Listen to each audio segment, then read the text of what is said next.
આ ભૂવો બુધવારે સાંજે 4:30 વાગે પડ્યો હતો. આજે રવિવાર થયો, લગભગ 5 થી 6 વર્કિંગ દિવસ થઈ ગયા. અને આ બાપુનગરનું મેઇન બજાર છે. અમદાવાદ અને અમદાવાદની આજુબાજુના વિસ્તારમાંથી હજારોની સંખ્યામાં અહીંયા ખરીદી કરવા આવે છે. આજે વેપારીઓ નિરાશ છે, બેકાર છે, ધંધા વગરના થઈ ગયા છે.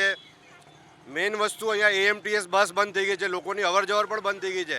એટલે પ્રજાની અવરજવર થતી નથી. પ્રજા બી પરેશાન છે, વેપારી બી પરેશાન છે. અને કોર્પોરેશન ખાલી બેરિકેડિંગ કરીને સંતોષ માને છે. સમસ્યાનો ઉકેલ કરવાને બદલે સમસ્યાને લંબાણ કરવામાં તેને વધારે મજા આવે છે. શું વેપારને અસર થઈ તમારા? અમારે છે કે બિલકુલ રસ્તો બંધ થઈ જાય, બોવણી નહીં થતી અને હાલત ખરાબ છે.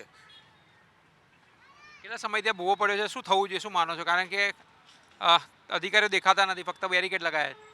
આ છેલ્લા અઠવાડિયાથી આપણા રોડ બંધ થઈ ગયો છે. ભૂવો પડ્યા પછી કોર્પોરેશને આવીને બેરિકેડ ત્યાં લગાવી ગયા છે. અહીંયાથી અવર જવર ટોટલી બંધ છે અને વેપાર કોઈ આવતું નથી ને કોઈ જતું નથી. એકદમ ઠપ થઈ ગયા છે. જેટલી વહેલી થાય એટલું પૂરું કરે તો વધારે સારું. અને વેપારી તરફથી આ બધું છે.